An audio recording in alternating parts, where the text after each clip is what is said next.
اب اہل تشیع میرے پاس آئے اور مجھے کہیں جی آپ ماتم پہ ہم سے کریں، میں کہوں گا یار ماتم میرا اختلاف نہیں ہے آپ کے ساتھ اتنے بڑے لیول کا، میرا آپ سے بڑے لیول کے اوپر جو اختلاف ہے عقیدہ امامت کے اوپر ہے کہ آپ رسول اللہ کی وفات کے بعد بھی کسی شخص کے بارے میں یہ کلیم کریں کہ اللہ اور بندے کا تعلق رہتا ہے، جس طرح صوفیاء کشف کے نام پہ مان رہے ہیں عقیدہ اور آپ امامت کے نام پہ مان رہے ہیں، تو سر یہ تو بہت بڑا مسئلہ ہے۔ جب تک یہ مسئلہ سیٹل نہیں ہوتا ہے تو میں تو اس کو کفر اسلام کا مسئلہ سمجھ رہا ہوں نا اپنے لیے۔ رسول اللہ کے بعد کسی کے بارے میں یہ عقیدہ رکھنا کہ اس پہ اللہ کی وحی آتی ہے، حضرت عیسیٰ علیہ السلام کو چھوڑ کے وہ تو ایک ایکسیپشن ہے، یا اس کو اللہ تعالیٰ ڈائریکٹلی گائیڈ کرتا ہے، تو یہ بہت بڑا عقیدہ ہے۔ جب تک میرا آپ کا یہ مسئلہ حل نہیں ہوتا میں آپ سے آگے کسی اور مسئلے میں بات کر ہی نہیں سکتا، باقی مسئلے تو بعد میں بہت چھوٹے ہیں باقی۔ اعوذ باللہ من الشیطان الرجیم، بسم اللہ الرحمن الرحیم۔ السلام علیکم یا علیہ السلام مدد۔ مرزا انجینئر صاحب کی گفتگو کے اوپر ہم دو نکات پہ بات کریں گے۔ پہلا نکتہ یہ ہے کہ فرشتے انبیاء کے علاوہ بھی آتے ہیں، فرشتوں کا نبی کے علاوہ کسی دوسرے پر آنا یہ اس کی نبوت پر دلالت نہیں کرتا۔ اور پھر دوسرا نکتہ کہ ہم امام کو کیا سمجھتے ہیں۔ آئیے اس کی پہلی مثال میں آپ کو قرآن مجید میں سے دیتا ہوں کہ اللہ تعالیٰ نے وحی کی نحل کو کیا وَأَوْحَى رَبُّكَ إِلَى النَّحْلِ أَنِ اتَّخِذِي مِنَ الْجِبَالِ بُيُوتًا وَمِنَ الشَّجَرِ وَمِمَّا يَعْرِشُونَ۔ اب اللہ تعالیٰ نے وحی کی نحل کو کہ تم گھر بناؤ پہاڑوں پر اور درختوں پر۔ اب وحی کس کو ہو رہی ہے؟ شہد کی مکھی کو۔ اللہ تعالیٰ کا وحی کرنا، فرشتے کا آنا شہد کی مکھی کے پاس، یہ اس کی نبوت پر دلالت نہیں کرتا۔ اور اب وہی ہوتی ہے موسیٰ علیہ السلام کی ماں کو کیا وَأَوْحَيْنَا إِلَىٰ أُمِّ مُوسَىٰ کہ ہم نے موسیٰ علیہ السلام کی ماں کو وحی کی۔ اب موسیٰ علیہ السلام کی ماں نہ تو نبی ہیں اور نہ ہی فرشتے کے آ جانے کے بعد وہ نبی ہونے کا دعویٰ کرتی ہیں۔ نبی انسان کب ہوتا ہے؟ نبی انسان اس وقت ہوتا ہے جب اپنی نبوت کا دعویٰ کرے، اور ہمارے کسی بھی امام نے نبی ہونے کا دعویٰ نہیں کیا۔ پھر وہی ہوتی ہے عیسیٰ کے حواریوں پر کیا وَإِذْ أَوْحَيْتُ إِلَى الْحَوَارِيِّينَ کہ ہم نے وہ کی عیسیٰ علیہ السلام کے حواریوں پر۔ اب عیسیٰ علیہ السلام کے حواری نبی تھے؟ نہیں، نبی نہیں تھے، نبی بھی نہیں تھے، اور ان کے پاس فرشتوں کا آنا یہ ان کی نبوت پر دلالت نہیں کرتی۔ اور ایسی بہت ساری مثالیں ہیں قرآن مجید میں جو انسان نبی نہیں تھے لیکن ان کے پاس فرشتے آتے تھے کیا، لیکن نبی کی نبوت اس بات پر منحصر ہے کہ وہ اس پر دعویٰ کرے۔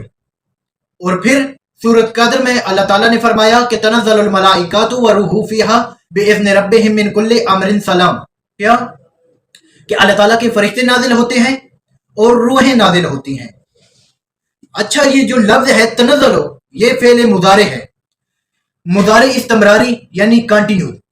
اب یہ نہیں ہے کہ جب یہ آیت نازل ہوئی تو تب فرشتے نازل ہوئے تھے اور روحیں نازل ہوئی تھی، نہیں، بلکہ جب بھی لیلۃ القدر آئے گی تب فرشتے نازل ہوں گے۔ اچھا، پھر یہ لفظ تنزل کا یا تو انجینئر صاحب مجھے اس لفظ تنزل کا معنی سمجھا دیں، یا تو پھر خود یہ تسلیم کر لیں کہ دنیا میں کوئی ایسی ہستی ہے جس پر فرشتے نازل ہوتے ہیں اور روحیں نازل ہوتی ہیں۔ یہ تھا میرا پہلا نقطہ۔ اور دوسرا نقطہ کیا ہے کہ ہم امام کو کیا سمجھتے ہیں۔ اچھا، پہلی بات تو یہ ہے، صرف مقدمتاً یہ میں کہنا چاہتا ہوں کہ پہلی بات تو یہ ہے کہ اللہ تعالیٰ کی اس دنیا میں اللہ تعالیٰ کے بندوں پر حکومت کرنا فقط اور فقط اللہ کا حق ہے۔ اسلام میں ہمارا عقیدہ یہ ہے کہ اللہ تعالیٰ کی بندوں پر حکومت کرنا فقط اور فقط اللہ کا حق ہے، اور یہ میرا چیلنج ہے۔ اس چیلنج کو کوئی بھی بندہ ٹھکرا کے دکھائے، چاہے وہ سنی ہے، چاہے وہ شیعہ ہے، چاہے وہ دیوبند ہے، چاہے وہ وہابی ہے، چاہے وہ بریلوی ہے، کسی بھی مسئلے سے وہ تعلق رکھتا ہے تو اس میرے چیلنج کو ٹھکرا کے دکھائے کہ اسلام میں مسلمانوں کا عقیدہ ہے کہ اللہ تعالیٰ کے بندوں پر حکومت کرنا فقط اور فقط اللہ تعالیٰ کا حق ہے۔ اب ہم امام کو کیا سمجھتے ہیں؟ امام کو یا نبی کو ہم اللہ تعالیٰ کا نائب سمجھتے ہیں۔ جب رسول اللہ کی وفات ہوئی اور نبوت کا سلسلہ رک گیا، ابھی اللہ تعالیٰ کی حکومت باقی تھی، اللہ تعالیٰ کا نمائندہ ہونا، یعنی اللہ کی حکومت میں اللہ تعالیٰ کے بندوں پر حکومت قائم کرنا ضروری تھا. اور اس کے متعلق بھی قرآن مجید میں ارشاد ہے. کیا اس کے متعلق بھی قرآن مجید میں آیت ہے کیا؟ انما ولیکم اللہ ورسولہ والذین آمنوا الذین یقیمون الصلاۃ ویؤتون الزکاۃ وہم راکعون. اے مومنو، اللہ ولی ہے اور اس کا رسول ولی ہے، اور وہ ولی ہے جس نے نماز قائم کی اور رکوع کی حالت میں زکوٰۃ دی. آئیے اب اس کا شان نزول، اس آیت کا شان نزول دیکھتے ہیں اہل سنت کی کتاب سے. ہر چیز واضح ہو جائے گی جب ہم شان نزول دیکھیں گے. تو آئیے، فخر الدین رازی اپنی کتاب تفسیر کبیر میں لکھتے ہیں، اور کم از کم 50 علماء اہل سنت نے اس آیت کی شان نزول لکھی. انہوں نے یہی شان نزول لکھا ہے کہ اس آیت کا شان نزول مولا علی علیہ السلام پر ہے. یہ آیت مولا علی علیہ السلام پر نازل ہوئی. تو آئیے فخر الدین رازی کیا لکھتے ہیں اس آیت کی شان نزول میں. فخر الدین رازی اپنی کتاب تفسیر کبیر میں جلد 12 صفحہ نمبر 28 میں لکھتے ہیں، اس آیت کا جو، اس حدیث کا جو راوی ہے وہ ہے ابو ذر غفاری.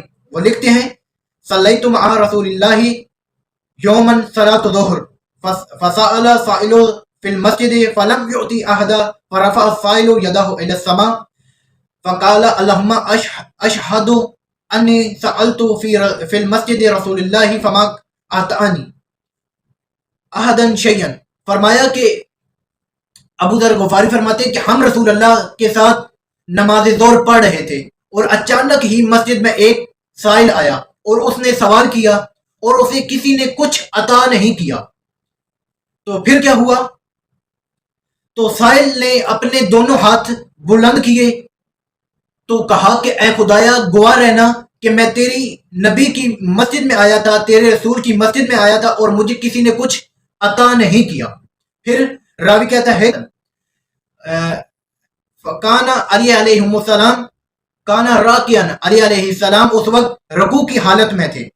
فأوہما الیہ بخنصر الی الجمنہ وکانا فی ختم فاقبل السائل حتی اخذ الخاتم فمرءن او نبی، کہ اس وقت علی علیہ السلام رکوع کی حالت میں تھے اور علی علیہ السلام نے سائل کی طرف اشارہ کیا، اور سائل چلتا چلتا مولا علی علیہ السلام کے پاس آیا اور مولا علی علیہ السلام نے اسے انگوٹھی عطا کر دی. یہ جو سب ہوا رسول خدا اپنی آنکھوں سے دیکھ رہے تھے. جب یہ کام مولا علی علیہ السلام نے کیا تو اس وقت رسول اللہ نے اپنے دونوں ہاتھ بلند کیے اور دعا کی. کیا؟ اللہم ان اخی موسیٰ سألک فقال رب اشرح لی صدری ویسر لی الی قولہ واشرکہ فی امری فانزل قرآن ناطقا سنشد عضوک باخیک ونجعل کما سلطانا اللہم انا محمد نبیک واسفک واشر لی صدری ویسر لی امری وجعل لی وزیرا من علی اشدد بہ ظاہری. راوی کہتا ہے کہ رسول خدا نے بھی اپنے دونوں ہاتھ بلند کیے اور دعا مانگی. کہا کہ اے خدایا، میرے بھائی موسیٰ علیہ السلام نے بھی تم سے ایک سوال کیا تھا اور اپنی امور کی آسانی کے لیے ایک دعا مانگی تھی. وہ دعا کیا تھی؟ حضرت موسیٰ علیہ السلام نے کہا تھا کہ اے خدایا، میری امور کی آسانی کے لیے میری آل میں سے ایک میرا وزیر بنا میرے بھائی ہارون کو. اور پھر انہوں نے قرآن میں نازل کیا کہ ہم ان قریب تمہارے بھائی کے ذریعے تمہارے بازو مضبوط کریں گے. اور پھر کیا ہوا؟ موسیٰ علیہ السلام کی دعا تو نے قبول کر دی. اور پھر رسول خدا نے یہی کلمات جو موسیٰ علیہ السلام نے کلمات دہرائے تھے، یہی کلمات اپنی زبان پر لائے اور پھر دعا مانگی کہ اے خدایا، میری آل میں سے میرے بھائی علی کو میرا وزیر بنا دے. اور اتنا کہنا تھا تو راوی کہتا ہے کہ فوراً ہی جبریل نازل ہوا. فنزل جبریل الی الارض، جبریل زمین پر نازل ہوا اور کہا اقرا. کیا؟ اقرا انما ولیکم اللہ ورسولہ، کہ اے رسول تو پڑھ انما ولیکم اللہ ورسولہ، اور ان لوگوں کو بھی پڑھ کے سنا. کیا حاصل کلام ہوا کہ جب رسول اللہ نے بھی دعا مانگی تو اللہ تعالیٰ نے حضرت موسیٰ علیہ السلام کی طرح ان کی بھی دعا قبول کر دی. اور جبریل نازل ہوا، کہا کہ اے نبی ان کو پڑھ کے سنا انما ولیکم اللہ ورسولہ. کیا ایک اللہ ولی ہے اور ایک اس کا رسول ولی ہے، ایک وہ ولی ہے جو نماز قائم کرتا ہے اور حالت رکوع میں زکوٰۃ دیتا ہے۔ ہم نے ابھی اہل سنت کی کتاب تفسیر کبیر میں سے آپ کو دکھایا ہے کہ رکوع کی حالت میں زکوٰۃ کس نے دی؟ مولا علی علیہ السلام نے۔ اس کا مطلب کیا ہوا کہ رسول اللہ کی نبوت ختم ہوئی اور اللہ کی حاکمیت باقی تھی، اور جب وہی ٹرانسفر ہوئی مولا علی علیہ السلام میں، اور جب رسول خدا کے آخری ایام تھے، غدیر کے موقع پر یہ آیت نازل ہوئی، کیا یا ایھا الرسول بلغ ما انزل الیک من ربک فإن لم تفعل فما بلغت رسالته واللہ یعصمک من الناس ان اللہ لا یہدی القوم الکافرین۔ کیا کہ رسول جو کچھ تیری طرف سے اللہ کی طرف سے نازل ہوا ہے وہ میرے بندوں تک پہنچا دے۔ کیا جو اللہ تعالیٰ نے اپنے رسول پر نازل کیا، اس آیت میں حکم ہوا کہ وہ میرے بندوں تک پہنچا دے۔ تو پھر رسول اللہ نے کیا کیا؟ غدیر کے مقام پر اونٹوں کے پلانوں کا ممبر بنایا۔ جب ممبر بن گیا تو اعلان کیا من کنت مولا فہذا علی مولا، جس کا میں مولا اس کا علی مولا۔ تو یہ غدیر کے موقع پر یہ اعلان ہوا، اعلان کیا؟ مولا علی علیہ السلام کی ولایت کا اعلان ہوا۔ ولایت بمعنی حکومت، ولایت بمعنی حاکمیت، ایسے ہی حاکم جیسے رسول اللہ حاکم تھے۔